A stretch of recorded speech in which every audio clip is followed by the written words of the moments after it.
Now we are down here. It worked. Ooh, hey. So we wanted to do this as a special checkpoint. This is something that we've actually thought about before, but trying to do a checkpoint kind of talk show, I guess. And E3, of course, has all sorts of interesting news, and now we're not doing... I'm quite hype. How are you? Yeah. And now we're not doing those games we played. Right. And so it seems like a good idea to get some more in-depth coverage of E3 that isn't just the three of us being crammed into the little office. Yeah, this is much nicer down here. Yeah, and it's cooler as well. Mm. We have, and not just because Ian is here now. Yeah. So much room for coughing and activities. Yeah, I apologize. I am getting over a horrible cold. Yeah, apart from the Persona 5 lack of announcement and the weird SMTXFE thing. Yeah, no. Apart from that, no, I thought this has actually been a really good E3. No, it was a good E3. This has been the most entertaining E3 to memory, I think. Mm. Well, to recent memory. I haven't seen my Twitter feed basically be like, am I dreaming? Is this fan fiction? Yeah. Probably ever, so that was fun. I remember, this is back before live streaming was so ubiquitous. I mean, heck, live streaming E3 has been a pretty recent thing as well. Because it was on like super deep discount because no one wanted to buy it, Jeremy and I bought the like E3 press conference DVD set from GameStop. They used to sell that? Yeah.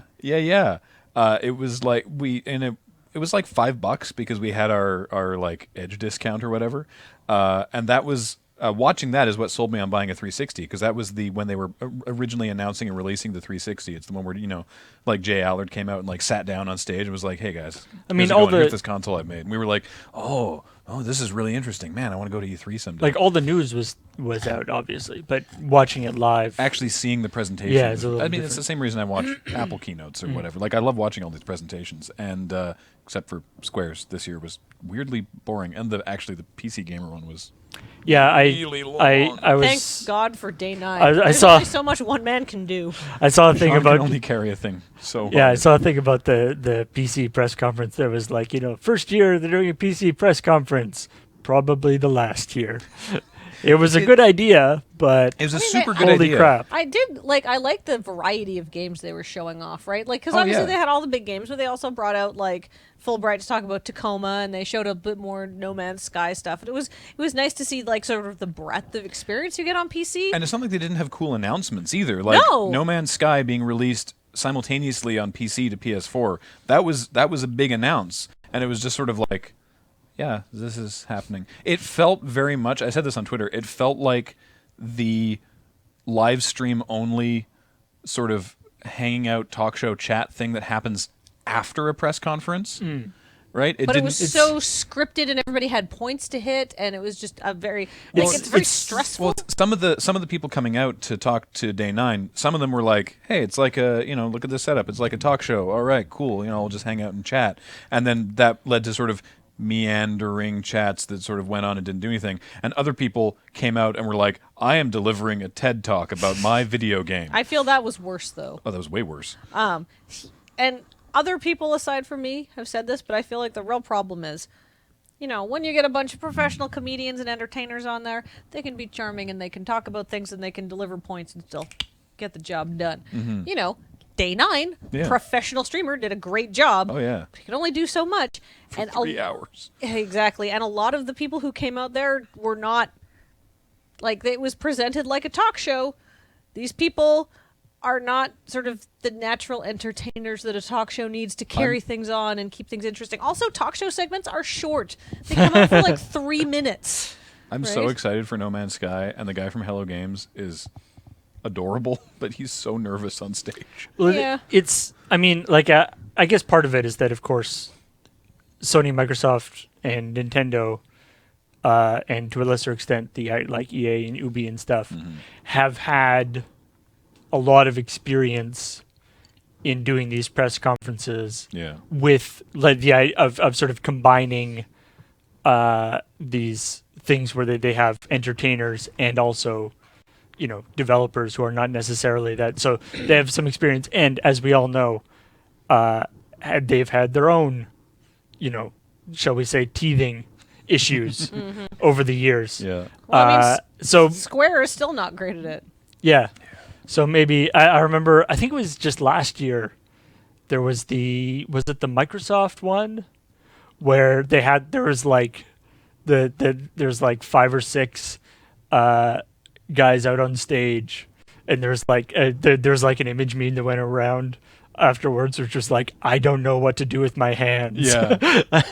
They were just like I don't. Hello. just kind of standing. Welcome to the Microsoft. Yeah, and Press I conference. look cool, right, guys? Yeah. so there is a weird combination on these press conferences of this, like, obviously you want entertainment and you want it to be exciting, but the sort of the best scenario is you have somebody directly involved in development who is also a good presenter, which obviously doesn't happen that often. Well, I mean, people don't typically get into development because they want to make presentations at E3. Right. Right. Yeah. But sometimes, like, there are a few people. Obviously, there are Yeah. people with both They- of those skills. And- Like, they're- man, Todd Howard presenting Fallout 4, he was really good at that. Yeah. And they're well known. Like, I remember like David Jaffe, who did the Twisted Metal Oh, stuff. yeah. Like, he did a good presentation. He did in previous years. And Miyamoto can do some great stuff. He's the best, especially in And- puppet form. And some of these developers are also good presenters. But when they're not, like, if you have got a game where the head developer or the main people are not necessarily good presenters, they got to make this choice. Like, is it better to get the developer, which is exciting, or is it better to have somebody who actually will just do it well? And they go back and forth, and there's various decisions that are made, sometimes good, sometimes not so much. But Well, I think Ubisoft has handled that well because they bring out all the developers and the people who are involved in the games, but they also have Isha Tyler to be there and sort of like anchor the whole thing. I love her And she's so great. much. She does a great job. And she just, like, even when she's not, like, being amazing, she's just there to keep things moving and to roll with the punches and be, a professional person who knows how to, if something screws up, she can just kind of move on with it, and it's great. Yeah. Or somebody's super awkward, she can help them out. So I think that approach, where you have somebody who knows what they're doing, and they just sort of introduce and guide the presentation along, is actually really good. Yeah. And I've seen that a few times, actually. Not at. I was just thinking, actually, not even about E3, but there's the Adobe big developer conference. Oh, yeah. Every year they have like a comedian there. Like, they had like Rob Corddry Oh, one weird. time, and he's just like, I know nothing about this, but it looks awesome. And so he just will, like, somebody will come up on stage to talk about whatever the new feature of Photoshop is, and he's like, okay, I'm ready to be like, I don't know how to use this program. blow me Yeah. away, show me how awesome this is going to be. That can backfire if people want to check out. I think it might have been Ubisoft, actually. The Oh, yeah. Mr. Caffeine from a couple years ago. And didn't someone get Jamie Kennedy to do something? Yeah. So obviously the corollary to that is the comedian has to also be a good comedian. Yeah. Otherwise, it doesn't work out. so Corollary? good. Yeah. Corollary. Yeah. Anyway, let's. The footnote is hire somebody who probably knows about video games and likes them, Yes. Yeah. and is funny and engaging. Yeah. So- Actually. Yes. We'll. I'm sure we'll have more meta discussion about E3. But let's as- actually as talk we go. about But individual E3. stuff. I'm just looking at this is a list of stories that Paul flagged for us to possibly use in the episode, and I'm just going to sort of start at the top. Is everything going well chat-wise? Chat seems to be enjoying themselves. Chat is enjoying themselves, and we do seem to be not dropping frames, but things get a little bit choppy. Okay, that's not unexpected, I guess. We Yeah. are aware of it, so. Depending on the connection. So, is there any pertinent questions that we should address? or- Not at the moment, but Okay. I will jump in if we need to. Cool. We do have some sub-hype, though, with Zaragonos. Zaragonos. Welcome. Thank you for subscribing. So, Forgot to tell them not to Now use the bathroom. we talked about this. We mentioned it briefly in the actual episode. yeah, But The Last Guardian, yeah. which that's that was another one of those almost eat my hat kind of things, right? I can't play that game. No. No, whatever. It's I too don't. cute. It looked the cat bird. The dog. cat dog bird. Cat dog bird. Lion. 'Cause Something. thing. Griffin, I guess. Mythical creature. Looks and moves a lot like how Baxter does. He reminds us a lot of our cat, actually. Well, I mean, Baxter's. A lot of people are like, "Well, it's like a bird dog." It's like, oh, it's got a lot of like cat-like things. Well, it's got whiskers. Yeah. I And mean, the it might face just be looks the. very much like. Also, our cat acts like a dog a lot. Yeah, of the I mean, time, he's so. a very doggish cat. Yeah. Baxter's a Maine Coon, if you are not aware, and he's like But got very similar coloring. Bit in where, the trailer where he's all sad. I was like, oh no. Yeah, no, I couldn't handle it. My weak female hormones came out, and they were just like, "You need to love this intensely," and I'm like, "No, I can't play this I game did the because same if that thing. thing It had gets nothing hurt, to do with weak female hormones. I did Well, exactly the same It's gonna thing. be. if that thing gets hurt, I won't be able to play the game. I can't play it. It's too much." Well, I gotta say, like, I mean, in my experience, like playing, say, Shadow of the Colossus, they guys do an amazing job. I mean, even the relationship between the main character and his horse in Shadow of the Oh, I Colossus, and him and Aggro. I mean, there's no. The horse doesn't emote at all. The horse just kind of stands there. You jump on him and you do different things. He's not really like, there isn't even that much, pulling at the heartstrings there. But there's this amazing relationship between them, and You when get attached. when certain things happen, it's I think. it's tough. Wait. Is Statue of Spoilers over on on Shadow of the Colossus? That game's old. We got episode 2 of the Spoilers Lurcast coming out this week, so who knows? If you've seen, I mean, I did it on the on stream as well. Oh, this. But there's a certain situation that that Aggro looks like he's in trouble. It's aggro? It's not Argo? I believe it is Aggro. Argo is Xena's horse. Oh, yeah. He goes. He goes. Aggro. When he goes it, and it's this weird accent that it could go either way. Right. But it's generally considered to be aggro. All right, fair enough. The point being, It's never written down anywhere? No. Maybe the horse's name is just... cat bird dog Cat bird dog. does emote. Super cute. And it's like, And and whether it's just like Baxter, and I can't handle it. and it's going to be, I mean, that whole game is like, from the trailer that we saw, essentially the game looks almost like a what do you call it, Like a puzzle platformer. well, it's like puzzle platformer, but it's also like just guiding, in a lot of ways it's sort of guiding this big animal around. Yeah. And you see him like what actually was really cool about that trailer is you kind of see it mess up. Mm-hmm. Like he has to call him a couple times to get it to move right. And so it's, of course, the entire game is going to be dependent on They said... how well that works out, I was reading in an article, they said that they didn't do a live demo because they couldn't rely on because they couldn't rely on the AI to do what they needed to do quickly enough to Yeah. show that you have a minute and a half. It's like, okay, we're going to pre-record this then. because it's one of those, because it's like if the AI doesn't work or doesn't work well enough, you'll get to the point where you're like, I hate this giant creature. He is the Move, you worst. big oaf. He's kind of dumb. Move your ass. Well, and that's Why more, do you that's have to more kill? like. Get your weird bird feet over here. Well, I Yeah. mean, that's more realistic for like a cat. Yeah. A lot of people were saying, "Oh, it's very dog-like," and I'm like, "No, I disagree." Yeah. Anyhow, the game is in development, so I'm sure the AI will be better when it comes out. Yeah, and then but it's this whole thing where it's like and obviously they know it. Like that's the make or break of the game.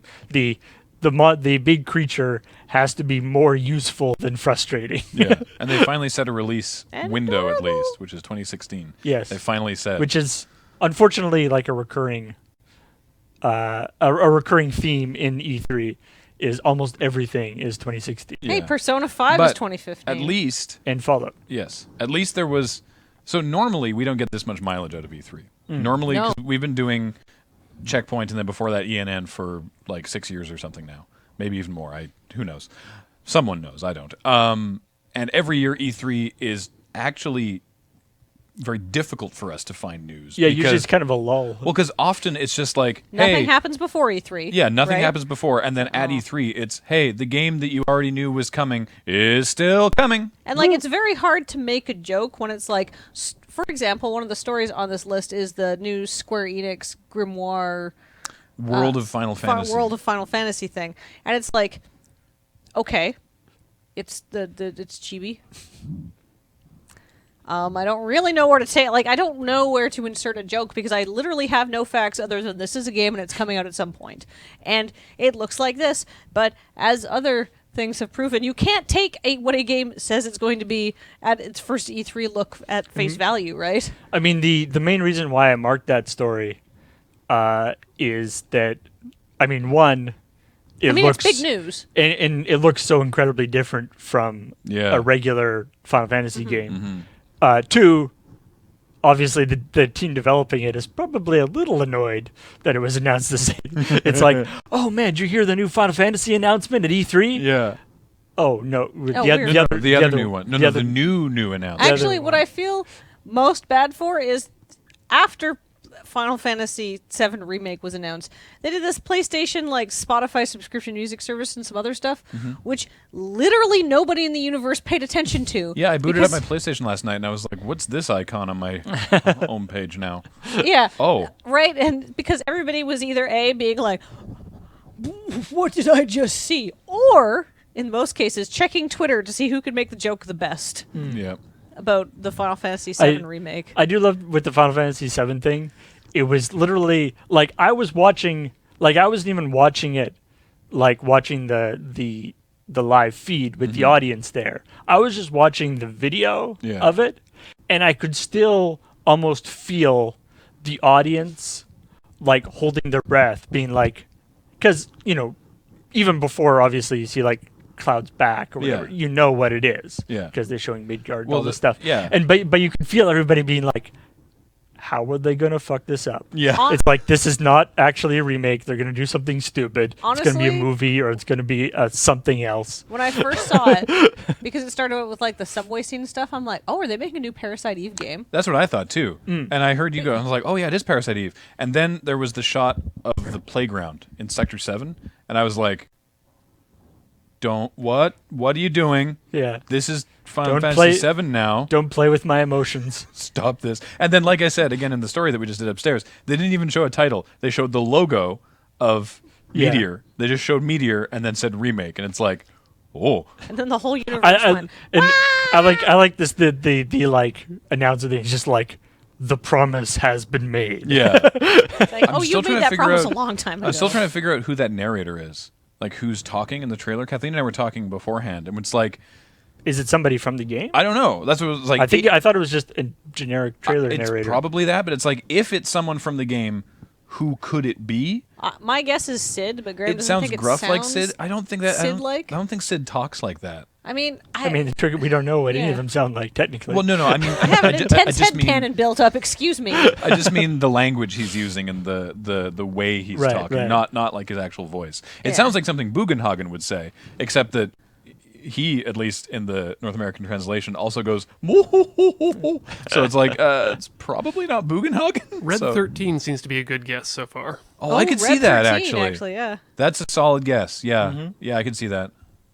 Ah, yeah. Why didn't I think of that? We're so speciesist, defaulting to these bipeds. Of course, the cat dog can it's talk. so it's all about and so of course Red 13's another famous cat dog.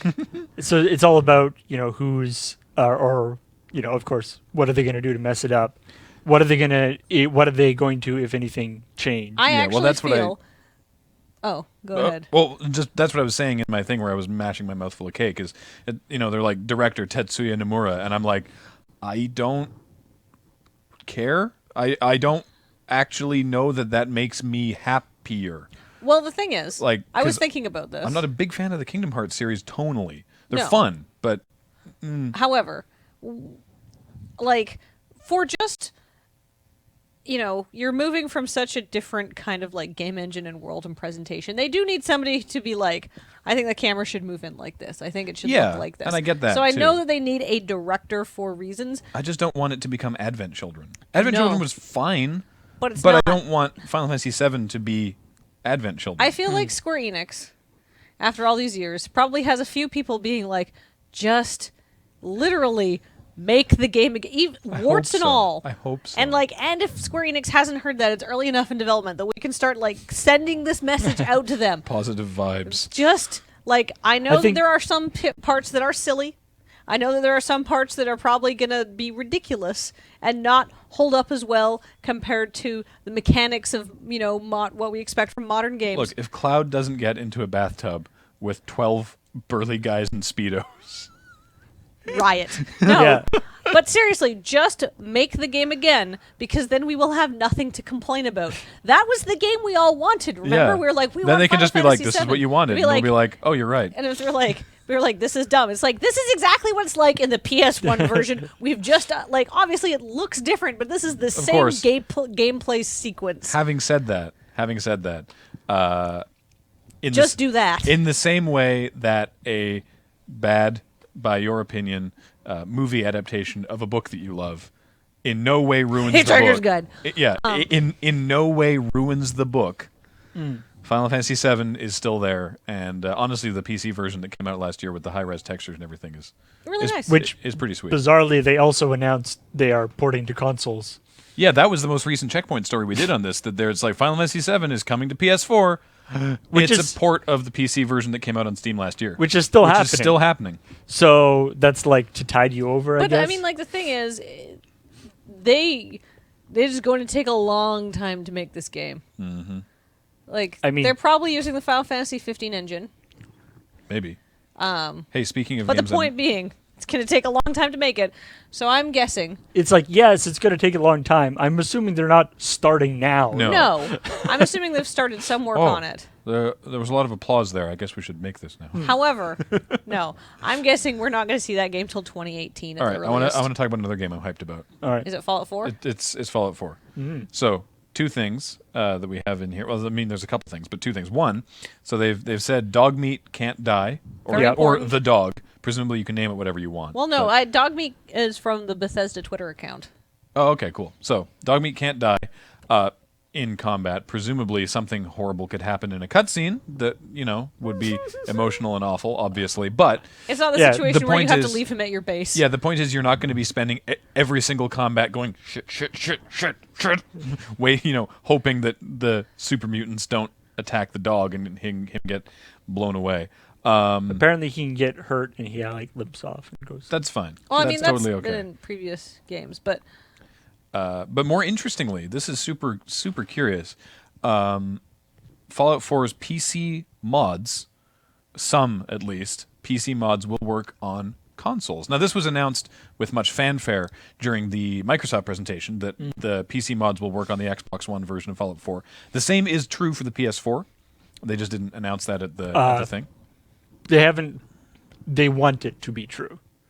I heard that it was confirmed, but that it would be, it would come to, they would, if you make a PC mod, it'll come to Xbox One sooner, and then it will be available on PS4, but later. Oh, It has to go through some sort of process. the thing I is, though, I heard that it was that they were working on. They're working with Sony on making it happen. See if I can I find have some. no idea how they're going to make these work. Let's see if I can I've read a find couple information. articles that are explaining how these are going to work, and there's no concrete details given. So I mean, the what- game's not. What's particularly interesting about the mods though is that they're explicitly so they're explicitly saying no explicit material, no copyright material, which is not that surprising for the console ones. But they also are explicitly saying we're going to have the absolute minimum possible amount of Oversight or oversight on this. Update June 15th at 5:50 p.m. Bethesda says PS4 will also have access. Okay. Will also have access to mods, not just the Xbox Okay, One. so they have confirmed that. Yeah. The to the point where he's saying you will be able to break the game. Yes, I read the same article where it's if you want to install a crummy mod that breaks your game, that's And mods. kills all your save files, you can do that, But which is cool. on a console, we can't go rooting around in our system folder to pull the stuff out of there. So Or to make a copy of your game. So that it doesn't yeah, mess up. how are So they gonna? use at your own risk? I'm so wary now. I mean, you should be wary of most mods in the first place. Yeah. Right? So, I I mean, mean, maybe- like, obviously there's lots of really good mods out there, but you don't want to install Joe Blow's unrated mod. Presumably it'll be You don't like know me. they talk about it being like it's going to be on like Bethesda.net. So presumably there'll be like you can download. There'll be like the mods that are top-rated mods that other people have checked to make sure they're okay. Yeah. And then there will be Joe Blow's awesome dude mod that maybe you don't want to install. Yeah. So, but it's the fact that they are willing to give up that much control is that's actually like a pretty big deal. Like if we even think about where consoles were 2 years ago, where for like the 360, you literally couldn't publish anything even in the 360 arcade without being associated with a larger development house. Yeah. Yeah, you had to go through like a third party. Yeah. So we're like we're really getting into a situation where things are being more open up on the consoles. Which Well, is this could be exciting. really fun, right? Like, I mean, think about it this way. Like, I mean, obviously Bethesda, has been very much the sort of at the forefront. They've always been sort of like mods for their game, whereas other companies have been a little bit Yeah. more like, stop that. Some might argue that's because Bethesda needs the mods in Well, order I to mean, make the one of games my friends functional. did joke on Twitter. It's like, all right, so Fallout 4 comes out in November, and I'm sure it'll be completely functional and working in January. Well, I heard Once all the patches are out. when they said that they were releasing Fallout Shelter, the iOS game with no soft launch, they were like, surprise, it's coming out tonight. Go download And Matt, who works as a publisher, he's like, my entire QA division just clenched. I know that they did when you're announcing something with no soft launch. And you in your head, you're like, well, Bethesda's a big publisher, so obviously they. No, wait, this is Bethesda we're talking about. I know these people. I've seen their track Have you record. played the game at all? I have, actually. Vault thing? Apparently, it works like It hasn't. garbage toilets on an iPad, which is where I want to play It it. hasn't crashed on me yet. But apparently, it's great on an It's- iPhone. It's fun, actually. I'm quite enjoying it. Oh. It's very much like sort of It's coming out for Android as well. Dungeon Keeper, that kind of thing. In a couple months. Yeah. Did you hear that? I mean, I saw this on Twitter, so take this with a grain of salt. It could have been at the top of the charts for a minute. Oh, yeah, But yeah. it was making more money than Candy Crush Saga. Probably will not continue to Yeah. make more money than Probably, Candy Crush Saga. yeah, maybe like during the press conference. No, like today, when people have had a chance to install it and play it and see what they want to buy. I know my friend Angela was like, "I've spent $15 on it, and I'm not ashamed." Apparently, it's a really fun game. I haven't played it yet.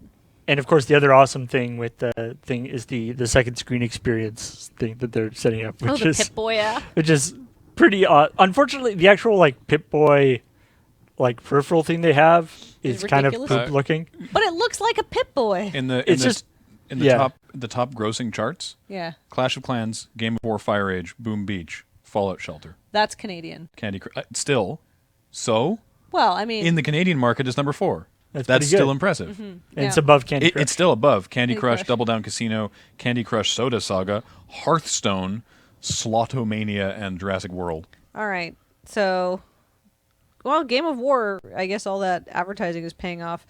Who makes Game of War? But Clash of Clans and Boom Beach are made by the same company. Yeah. And Candy Crush Okay. Saga I don't get my phone anymore. is made by the same company. So Well, I'm trying to think. I think a lot of these games are all owned by the same company. Oh, Heyday which is like number 11. Yeah. Is also made by the same people who make like Boom Beach and Clash of Clans. speaking of making tons of money. What's- Also speaking of games I never thought we'd see ever. Relevant to Ian, who's on the board right now. Shenmue 3. Apparently, I was not supposed to pronounce all those letters. It's Shenmue. The E was added in the translation I would- process. It shouldn't be there. Anyway, Okay, so I took a bunch of Japanese in university, and when You're supposed to pronounce every you're vowel. supposed to put all the like but if the that letters vowel's, are there, that vowel's not supposed to be there. you're supposed to pronounce Is the them. thing. Then when you see an e, it's e, right? You can stop. Now, e. So okay, I have complex feelings about this, because you can have nuanced opinions even on the internet. I know, No. I know it's possible, but Holy balls! very very excited that there's a third Shenmue game coming. The plot has 16 chapters and only 5 of them are in the first couple games. So I'm hoping that they get more chapters out in this game. You can make bigger games now. I know, but what I'm saying is I'm very, very glad. I want to see more of this. The first 2 games were super fun, and I hope to see more of that. I am very, very excited. That said, I think it's weird that Sony was like, hey, check out, it's Yu Suzuki. Hey, we have a couple minutes. Get up here. We're going to do this guy a solid, and we're going to tell you about his Kickstarter. Check it out. At their press conference, and then only later going, oh, yeah, no, we're also funding it. But we're using the Kickstarter to make sure that you want it.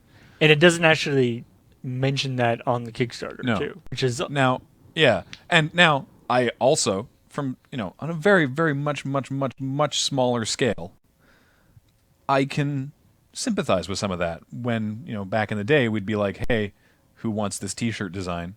And it'd be a thread of people in the forums going like, oh, yeah, I want that shirt. I'll totally buy it. And we go, great. Mm-hmm. When we print 300 of them and they don't sell. And so now we do our T-shirts through pre-orders to make sure that people can, without putting too fine a point on it, put up or shut up. It's like, speak with your money. If you want it, buy it. So I appreciate that idea. Especially for a game that hasn't had a sequel come out since the original Xbox days. Since 2001. And is basically regarded as a cult classic because... Yeah. Realistically, if Shenmue 3 is going to be made, it needs a huge budget. Mm-hmm. It needs to have the vision that a Shenmue game needs. Yeah. So this is not just something you can be like, $3 million, but right? That's the problem, because the first game had a budget of $47 million, right? So there's absolutely no way that this game would ever get made for the $2 million they were asking on Kickstarter. No. And so what this serves to do is it makes people feel good, right? It's like, hey, I'm helping Shenmue 3 happen. But it's completely warping people's ideas of what games cost to make. Yeah, right. Well, I mean... Right? It's like if you can make they only asked for $2 million, and then they're going to make Shenmue 3. It's like, yeah, but they're going to get another, 60 from investors and publishers and You're Sony paying for 1/30. So it's just a pre-order. Kickstarter. Yeah. It's a pre-order. It's a expression of interest. And so my problem is that they're not clear about that. Yeah, they might not being more clear. Yeah, they're like, I think that's true. We need your help to make Shenmue happen. And it's like, yes, you do. You don't need my money explicitly. You need to prove to the publisher and the investors that we're interested, and the best way to do that is to actually get my money. But that's kind of a weird way of doing it. And being more forthright about that, I think would be better. Yeah, and the thing is, this is the same with what's the new Castlevania Gigavania game? Yeah, Bloodstained. Yes. It's the same with Bloodstained. It's the same with Mighty Number 9. It's like these games are not being made for those budgets. No. These games are being made for much higher budgets. I didn't realize, but number 9 was that. I'm pretty sure. And it's basically Mighty Number 9's not in the same kind of budgetary level as Shenmue. What these people are doing is they're going, we're going to run a Kickstarter campaign for this much money, and then they can go to investors and be like, look, we made this much on the Kickstarter campaign. Investors will go, oh, there is interest. Then they'll back it. And or they'll go to investors first and be like, if we can raise however much on Kickstarter, then we do. Which feels weird, but I'm glad. The thing is, I'm glad these games are happening. I want to play these games. It's more like Kickstarter as a marketing tool at this point, right? Yeah. People get hype, people get invested in it. I'm quite hype. And I think that's fine as long as you're clear about it. And some people haven't been as clear as they could be. Now, interestingly, though. Here's the real. I mean, it's not like a complaint. Mm-hmm. So maybe niggle is the right word. I don't know if nitpick. A nitpick. I understand the logic of why they are doing this. Graham expressed eloquently. I don't quite think that's fair to other Kickstarters, to other games seeking to actually finance their budget. To people, because you said it distorts people's understanding of how you make a game. Yeah, this is why it needs to be more obvious how they're doing. The thing is, I just don't think that's quite the correct way to use Kickstarter. I guess. I mean, maybe that should be a separate category. I mean, it depends on who you are. Like for me, right? I did not back Bloodstained. and I'm probably not going to back Shenmue, though I'm really excited about them And you'll probably and buy want to them. play them. But I did back Hyper Light Drifter or Night in the Woods, right? Mm-hmm. It's I can't it's, tell I you what mean- to do with your money, but I guess you know. And I mean, you know, this is not obviously not a new thing. I mean, you know, and it's not just the thing that's only a game thing, right? I mean, movies do that quite often on Kickstarter Yeah, as well. I mean, I actually think perhaps that Zach Braff was the person who pulled the plug on this, on like partial I was going to Kickstarter make financing. I was going to make a Zach No, Braff but joke. like his It's follow-up true. to Garden State, Wish You Were Here. If he raised like $2 million, Wish I Was Here, or Wish yeah. I Was Here, Yeah. raised like $2 million on Kickstarter. Veronica Mars movie did this too, and then they were like, "Look, we can make this movie now," and then got like 90% of it financed through Hollywood right. because it's like I mean, proof or- of audience. Or even like the Oculus Rift. It's Yeah. the same kind of deal. I mean, I remember looking at that, looking at the Kickstarter for Oculus Rift, which obviously It's like we've made with so much. We've made ass tons of money off the Kickstarter. Thanks everyone. We've been bought by Facebook. Well, but it's like even before all that happened, I was Yeah. looking. I remember looking at the Kickstarter, and they had stuff from John Carmack and Gabe Newell and all these people talking about how like this is the next thing. Yeah, but this I is don't think amazing. they weren't like offering like finished Oculus Rifts to Right, backers, no, were right. they? Yeah, they were- were. oh. Well, they were offering the first the dev kit. the Dev dev kits, kit. yeah. They weren't like this is going to be a 2 market No. product. Yeah, I and was, that I'm was more fine. okay with that. Well, but what it was like this. You know, they had all this stuff from Carmack and Newell and all this stuff, and they were asking for like 500,000 or something. Mm-hmm. And it was, and I remember looking at that and being like, really, Gabe Newell thinks it's the awesomest thing ever, but Valve doesn't have 500,000 lying around that they can put towards what they think apparently is the next big thing. Really? And- Okay. And it's like, yeah, it turns out, and it turns out that it's sort of, I think with Oculus, it was probably a little bit of both. I mean, it was one of those things that just kind of, snowballed and became, it wasn't necessarily the plan to sell it to Facebook or whatever, but Yeah. that just happened. And so it's not Well, necessarily Facebook bad. has a ton of money. And the people got what they supported for. Yeah. So that's not necessarily bad, but it is a little weird. I mean, some people were mad salty when they sold. Like, we have to remember that. But realistically, Anyway. Facebook has a lot of money, and that is very expensive technology to develop. So I think it's better for us in the long run. Which, speaking of Oculus stuff, speaking of 3D stuff, Oh, yeah, Sony has its own thing. everybody has their Everyone. own thing. Like Yeah. literally, like not only all three, like Sony, Microsoft. I guess Nintendo isn't Nintendo really in there, doesn't. but Sony, Microsoft, Valve. Yeah.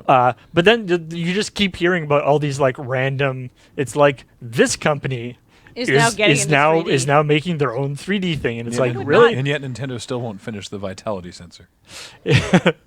we are working on that technology. Oh, my God. There was a really interesting It's not article. coming. There was a really interesting article on Polygon actually about how the video demo that Microsoft used for the HoloLens was maybe a little misleading. Which is not to say that the technology isn't sweet. It's just it's not going to look That good. like it doesn't. It's the thing is it's a field of view thing. You put the HoloLens on and you see the AR stuff sort of like a large monitor in front of your face, but there's areas in your peripheral vision Right. where it doesn't go. Whereas the video, of course, is like everything is Right. the thing, and it's not like that, but it's still really sweet. I mean, I got to say, like, of course, the VR stuff is totally amazing, and I've read some really amazing articles, especially about Valve's thing. But like even back in the day, like I was a big proponent of QuickTime VR. you Oh, know, yeah. the I love QuickTime VR. QuickTime VR. But I was also, and everyone always forgot about this, but QuickTime VR also had what were called QuickTime VR object movies, which was so QuickTime VR panoramas where you look around. Object movies where the thing you're looking at is in the middle and you go around it. It was usually used for like product demos and Yeah. stuff. And I was always a huge fan of those. And they were kind of put to the side a lot of the time for QuickTime VR. And that's that's almost like the Microsoft, the HoloLens is like that equivalent, but for this new generation. I of remember VR. back when you were doing web dev, you did a website for someone who painted Warhammer figures. Yeah. And you did like the little. And yeah, I spin developed a arounds. whole, like I got like a whole like little turntable things. They and then you like set up a camera in the turntable and you take like pictures. 32 pictures or whatever. Yeah. So it's very cool. 36. And I am so excited about, this is, as we all know, when the Kinect first came out, that was the thing where I was like, yeah, the Kinect has issues, but we are moving towards having a holodeck. Soon it will happen. Yes, and as somebody who has problems with first-person video games, I'm lukewarm on VR till I can have it proved. Apparently they're getting less vomitous. The problem is normal people find them vomitous. Yeah. I would probably So I can't watch Alex play a lot of first-person shooters because like. Well, he's a very twitchy So player. the article I was reading about Valve's thing, they're saying that they basically solved it. Like nobody. I'll believe it when I see it. People who can't wear an Oculus for a second because they immediately get can wear this thing for like 20 minutes, no problem. Wow. Okay, I'll believe it when I see it. Yeah, I mean, I have never tried any of the 3D stuff, so I don't know if I'm one of the people who can't wear them. But I'd be interested to see. I think what you mean is that you would have to try it. Yes. Like I believe what Paul is telling me. Yes. It still might not work for you. Yes. It sounds like you don't believe Paul. No. I believe Paul. I believe that Paul is accurately and honestly reporting what he has read.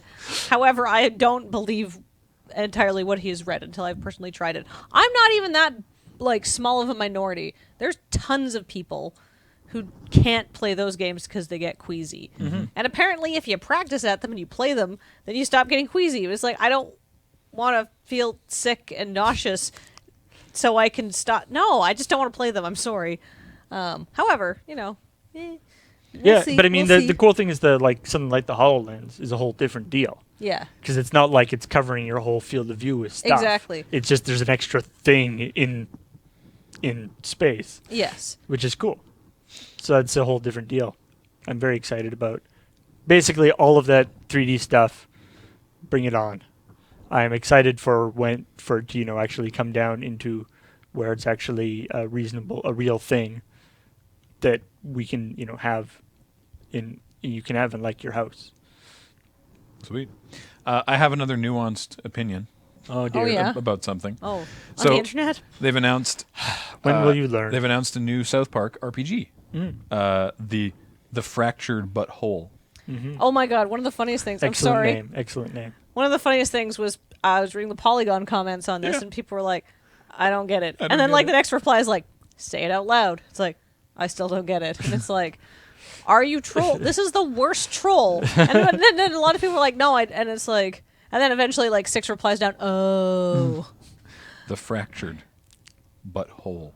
I hope The fractured butthole, get it? a lot of people. I Like hope Pooper. there are still a contingent of people who don't get it up until the game is actually released. Yeah. And they actually Well, sit. this is like what It's they so did with South the Park, though. That's what they did with the name of the movie was, as the story has it, the South Park movie was originally going to be named something else. I don't recall what. And the standards and practices was like, you can't call a movie that. And they're Right. like, all right, fine, we're going to call it Bigger, Longer, and Uncut. And they're like, okay, sure, that makes sense. Wait a minute. Anyway, so No, takesies, backsies. So new South Park RPG.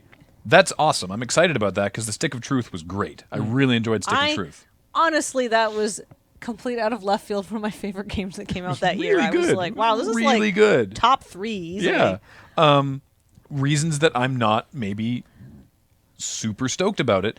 Obsidian is not making it this time. They say they're too busy. Ubisoft says they wanted to work internally. I know that, as they've said, as Trey Parker and Matt Stone have said themselves in interviews, that they were very difficult to work with during this process. So, but obviously, perfectionists. obviously that wouldn't be given as a reason publicly. But maybe that has something to do with it. But I'm worried because Obsidian really knows what they're doing with a game like this. When you when you compare Fallout 3 to Fallout New Vegas, the way that story and dialogue and speech choices were handled in New Vegas was way better than Fallout 3. If you want an RPG made, Obsidian is gold standard, right? They're going to really make good an at it. excellent game. Yeah. I And- mean, they're. Yeah. Obviously, and having played and loved that game, a lot of the things that made me love that game was it was very South Park, and even I didn't get all the subtle, tiny South Park references and all the love and care that have been put into that world to bring it to life as accurately as it was. However, the thing that really made that game great was not the fact that it was really accurately South Park, was the fact that it was also an excellent RPG with a good campaign and solid mechanics and all of that stuff. This is the other thing that worries me is in the trailer for the fractured but whole. There's a bit where Cartman makes fun of the previous game and says that the combat system was garbage, and I didn't think it was. It was Super Mario RPG. It was literally the Super Mario RPG kind of combat system where it's like turn-based, but you can also use special things. Exactly. Yeah. It's turn-based, And- but you have to do timing things and interrupt. It was perfectly suited for the style of game, I thought. The fart throwing mechanic was a little difficult. To be fair, it was tricky to understand exactly what they wanted you to do. just- But I really remember liked being the asked, combat. being like, Have what that the as a- shit? Yeah. For like 20 minutes. Have that as a quote. The fart throwing mechanic was a little difficult. But I just don't want them to wreck it. Yeah, I want... Because I'm sure it'll still be Fine. I'm sure it will still be great from a South Park perspective. Right. But I I, mean, want they're it to, still writing I it. want it to still be a good game. Yeah, people freaking love the Stick of Truth because it was A, a really good South Park game, and B, a really, really good game. But I mean, if So together, it was amazing. if you And look if at it's a really good South Park game over a middling actual game frame, it's not going to be the Yeah. same. But I mean, if you look at Fallout versus New Vegas, the mechanics were basically the same. Mm-hmm. So hopefully if we take that as that they sort of know, once they've sort of they know not to mess with it too much. Mm-hmm. I love. I think actually Aisha Taylor, because of course after they finished the first one, Tyler. After they finished the first one, they were like, "We are never making a video game again. That was way too much work." And she was like, "So what happened with that?" And they were like, "We're whiners, basically. We're big babies. They said We don't like doing work." They noted that they only really learned how to make games at the end of development for the Stick of Truth. I bet all those people at Obsidian are like, well, thank us, Ubisoft. We trained these guys. Is the reason why Obsidian is busy because they're doing Fallout 4? No, No. that's Bethesda. Oh, but Obsidian's doing. They're currently working on and still supporting Pillars of Eternity. right. And, They've got another other game stuff. I coming. mean, Pillars is So they kind of massive. got their own thing going on. And is Obsidian? No, who's making the new Torment game? That's a whole other thing. That's not Obsidian, is it? Yeah, that's a whole Kickstarter Torment thing. Tides of Numenaria. Yeah. The point being, I know Obsidian has at least 2 or 3 big projects on the go right now. In Exile. Sorry. Yeah. So I don't think it's...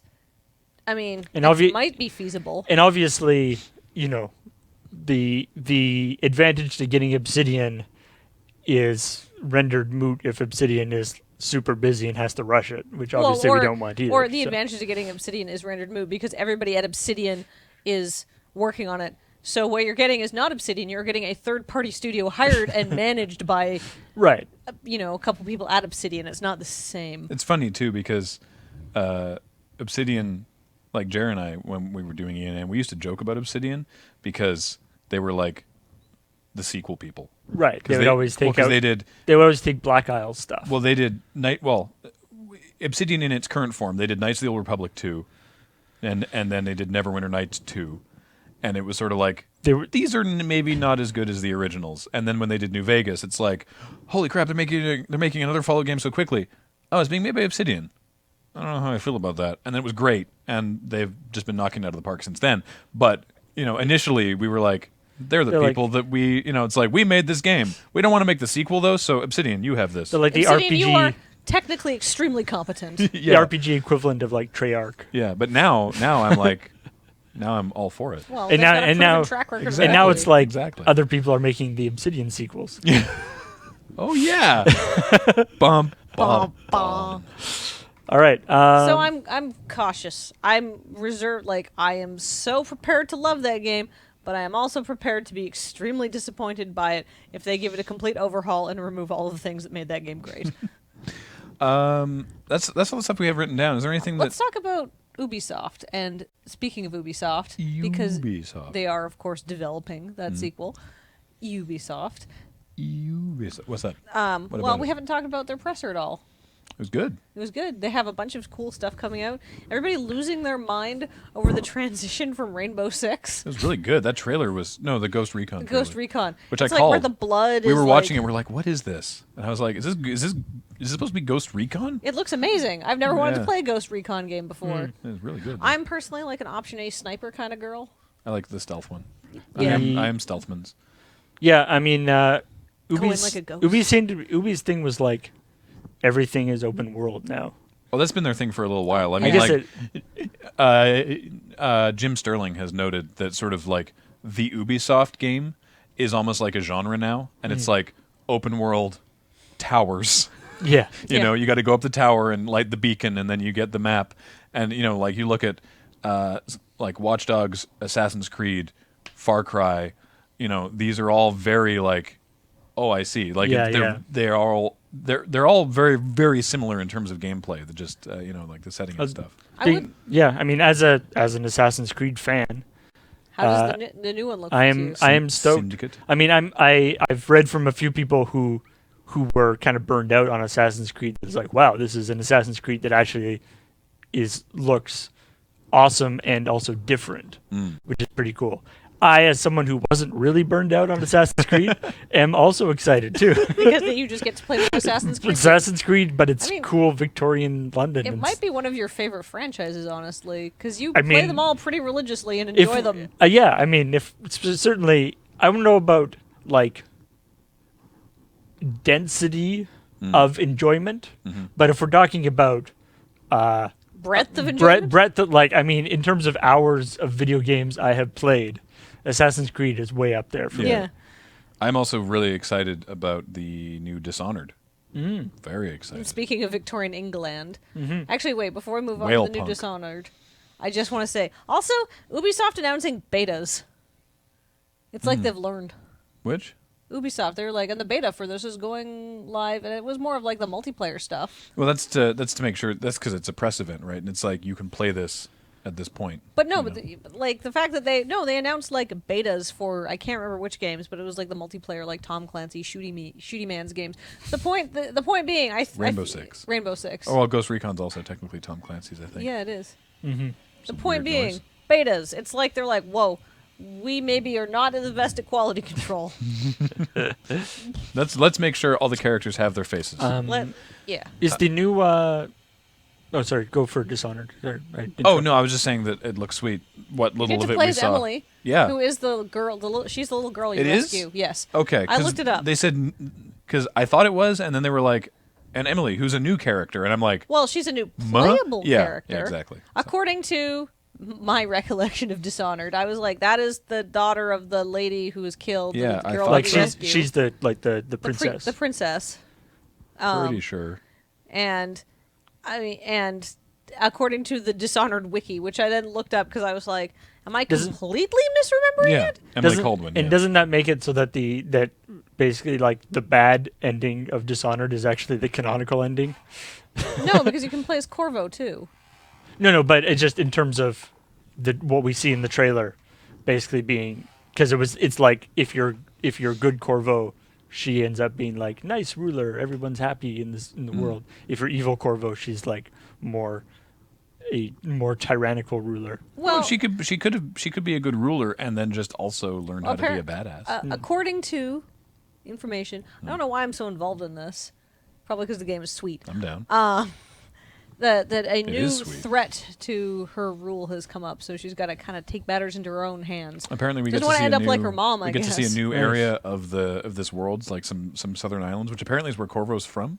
Ooh, Cool. exciting! So that'll be interesting. I'm hoping there's a level inside a whale. You get eaten by a whale. Sad and then you have to whales.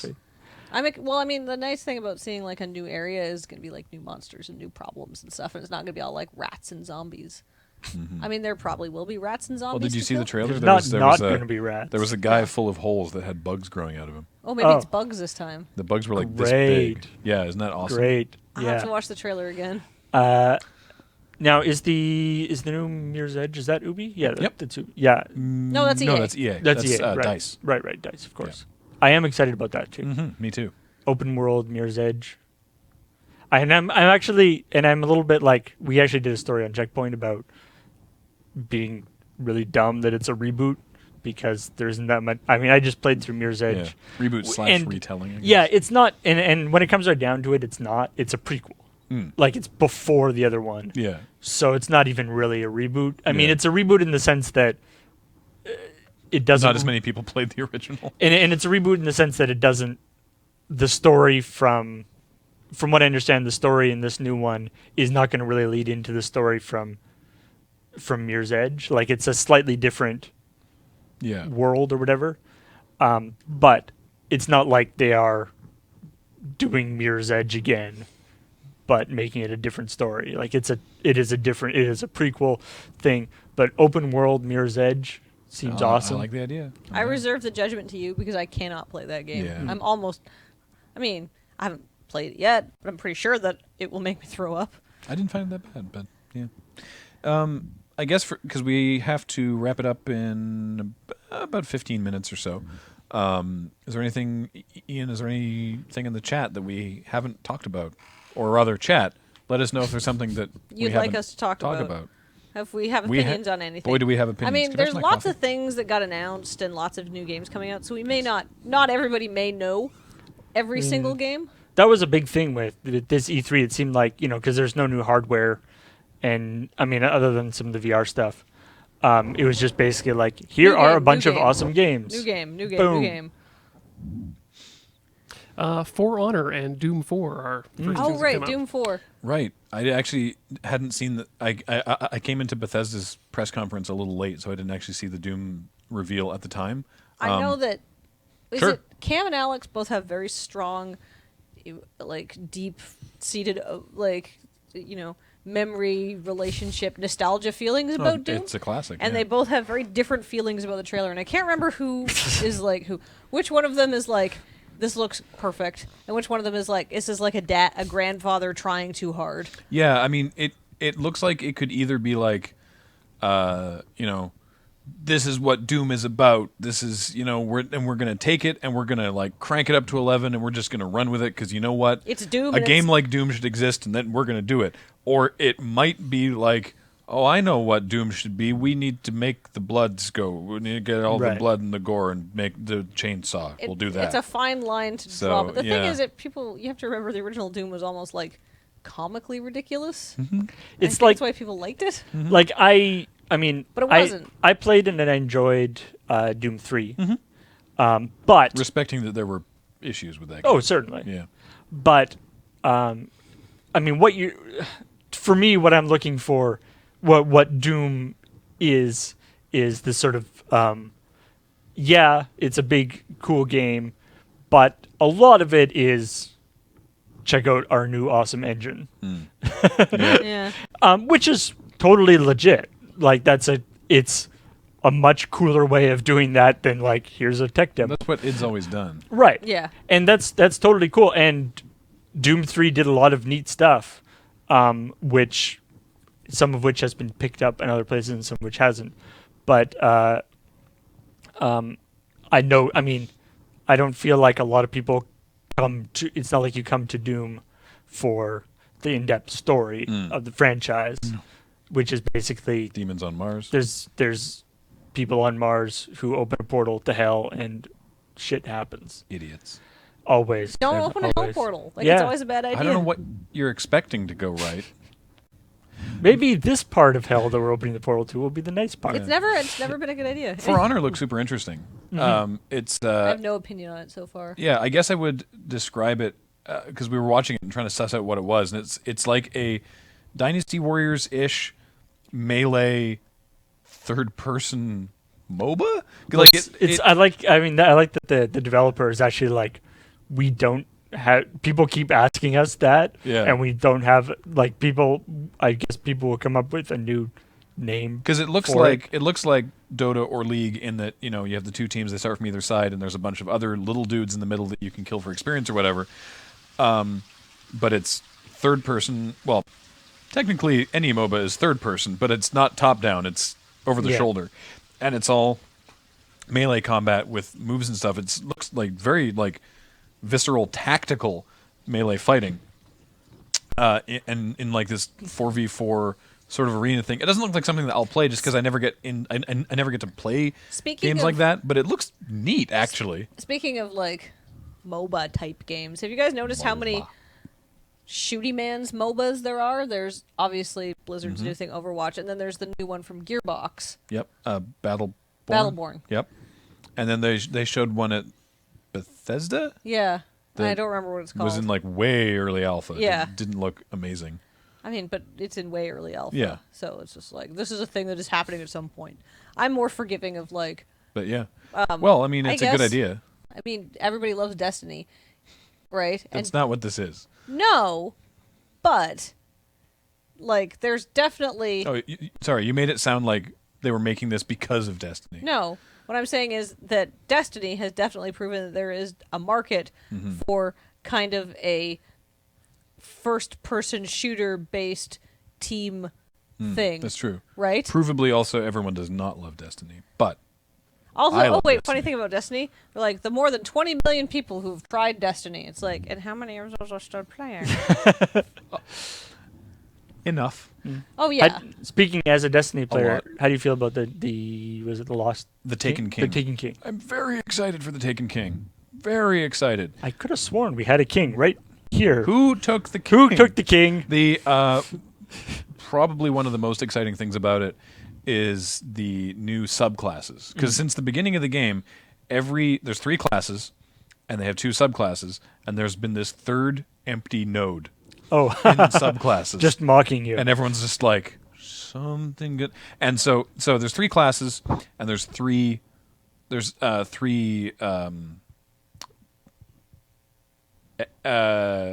elements in the game, basically void, solar, and arc. And the way that it's been so far is that each class has 2 of those, and it's different. Titans have void and so this arc. is, each one gets the third And one. yeah, now each one gets the third one, and so hunters get like they get void element, which is like a bow that like pins a bunch of dudes. The warlocks get an arc power, which their super basically turns them into Emperor Palpatine, which is they float around the room shooting Space wizard. shooting arc lasers out of their hands. And the Titans get a solar one, which I'm very excited about because I play Titan as my main, which is the solar hammer, which they just make a hammer apparate out of nowhere and beat the crap out of people with it. This is very Titan. They can also throw it too, which is fun. Hammer time. Also, because I play on PS4 and Sony has that exclusivity, we get an additional multiplayer map and an additional strike. You get more and, shooty mans. Yeah, we get bonus content, which So I don't. yay for exclusive. Yay for exclusives when you're on the right side of it. I feel kind of bad. It comes up sometimes on the Destiny subreddit that someone's like, "Man, check out this cool move I did," and they'll link to like a video of them, and there'll be someone being like, "What level is that?" or like, "What gun is that?" And then someone's like, "Oh, you play on Microsoft, don't you?" And they're like, "Oh, damn it!" And that's a bad feels. No, I do not. I absolutely do not go like, "I have it and you don't." I feel bad because it's like, Destiny can feel, certainly up until the new expansion, a little light on content, and I have the extra content. I can't imagine what it feels like if you don't have the imagine like that's 2 more- strikes and the extra multiplayer maps and stuff. I imagine that there's more players on PS4 than there are on Xbox. It's like becoming a self-fulfilling prophecy. Probably. Well, right? then it worked for Sony, I guess. But I don't know. I mean, they paid for it, so. But I got to say, if you were into Destiny before and got bored of it, or if you haven't tried it, the new expansion, House of Wolves, has It's added good. so much actual stuff. Like the Dark Below, the first expansion was like, oh, okay, there's some more stuff here. I don't know if this is necessarily worth $20, $20? but I only paid like $15 for it because I bought the season pass, and so I've already bought in. So we'll see how the next expansion is like. But the next expansion is gonna have to be good if I'm gonna be buying anything else in the future. And House of Wolves was like, they just backed up a truck and dumped out a ton of cool stuff. And they sort of that was sort of explicit. Like they talked about that there was like that was like a little one, but we're gonna have a big one. No, this is the big one. The Taken King is the big one. Oh, okay. There was no indication that Dark Below and House of Wolves were going to be any different size, but there were complaints. Ah. And I think that they realized that they need to. I wonder if they took some of the stuff from Taking King and kind of pushed it up earlier. Maybe. Who Maybe. knows? Who knows? But Or maybe they were just like, whoa, okay, you know what, Dave? You put together a team, and you guys... Dave Bungie, by the way. Yeah. You guys are in charge of building a couple new maps Yeah. that are now going to be in the There- Dark yeah. Below. Yeah. Or Word House of has Wolves. come down from Because, up top. The house needs more wolves. Yeah.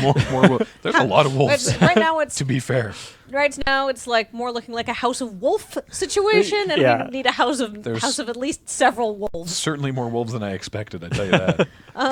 So I'm very excited about Anything that. else from the chat, Ian? Yes, I'm very proud to see that our chat would like your opinions on Firewatch as well as the new Muppets pilot. Okay. I want every digital event forever to be Muppet style. kidding. The caricatures were amazing. Those were not cheap Muppets. It's Were they actually made by the Jim I have Henson no Company? idea. I feel like they probably were. Maybe. I mean, Look Sony. it up. I mean, Nintendo actually for Who the made last those couple of Muppets? years. I like that Sony or not Sony, Nintendo is actually they're starting to be like doing goofy stuff. Well, they're like And- they're the wacky, goofy company, right? They're not going to But come they- in here and they shock didn't- and awe with shooty. They didn't used to be though. Like they always had like goofy stuff going on, but they didn't. They used to be very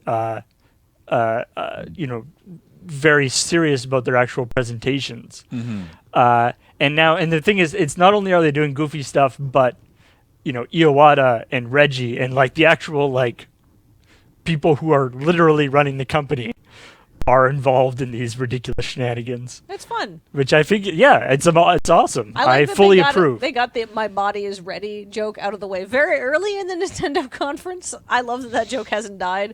It's possibly one of my favorite things about the internet, honestly. We were watching. Not that the joke is that funny, just that they acknowledge it and they're like, yes, it's happening. Just because that reminded me, we were watching the end of the Nintendo World Championships, which was just John Numbers and Cosmo were the two finalists, and they were playing Mario Maker. The most sadistic levels in the universe. These awful if you levels haven't made seen by it. people at the Nintendo Treehouse. It's worth watching. It was amazing to see. I like that those they're like ROM hacks. They're like messed up. the level where there's like the invisible block over the hole, so you jump and hit your head. Oh, and fall. they're super messed up. And you should watch it, Paul. we were watching, or I was watching a thing with broadcasting from the Nintendo Treehouse Twitch channel, where the people from Treehouse who were designing it were going through demoing Mario Maker and talking about why they designed the levels the way they did and decisions they made, and showing earlier iterations We of designed it. it like this because we hate everyone. And then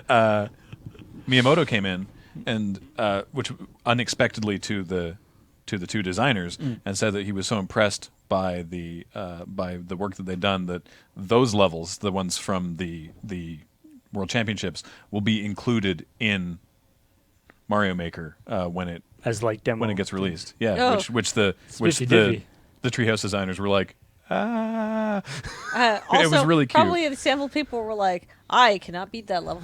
No kidding. However, What was the real question? Firewatch. Firewatch. which I am hyped for. I don't know anything about it, but it It looks looks sweet. amazing. That's It's- exactly the kind of yeah. game I want to play. They said it was a mystery game, so obviously you don't want to reveal too much. But yeah, it's like first person. You're playing a park ranger, and you have a radio, and you talk to someone on the radio, and you have a turtle? that's all I know.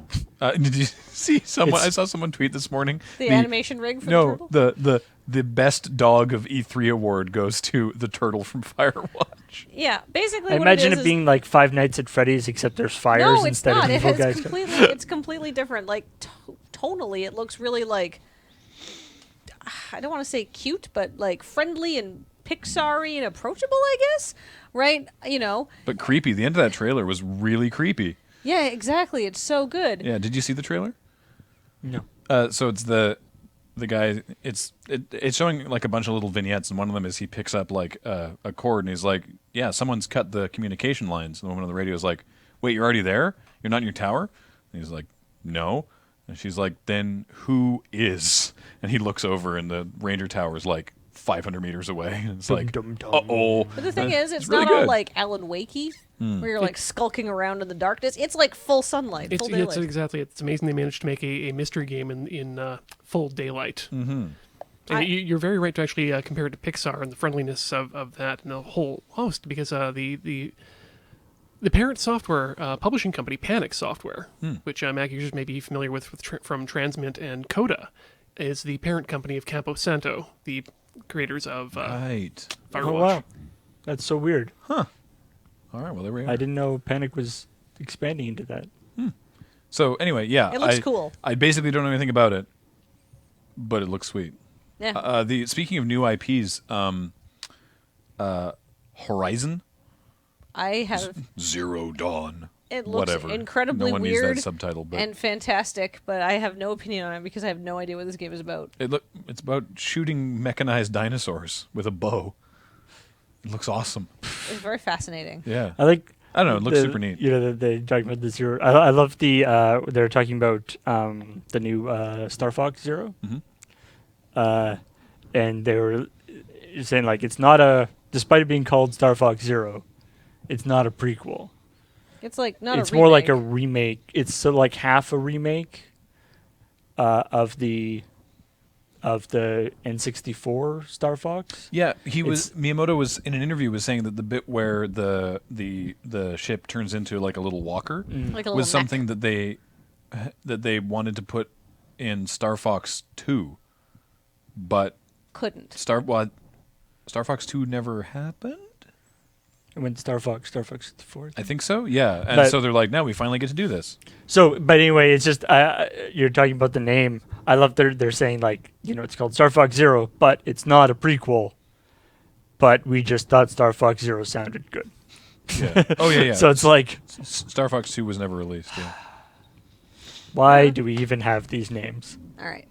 2 more here that have been coming up. All right, and then we'll have to. Kathleen and I will have to leave in about 5 minutes. That's great, because this is about it. All right. Star Wars Battlefront and Star Ocean 5. I completely missed missed the Star Star Ocean Ocean 5. announcement. I don't really like the Star Ocean games, so good for Star Ocean fans. I've never enjoyed them. It's tough. I do like JRPGs. It's not that I don't.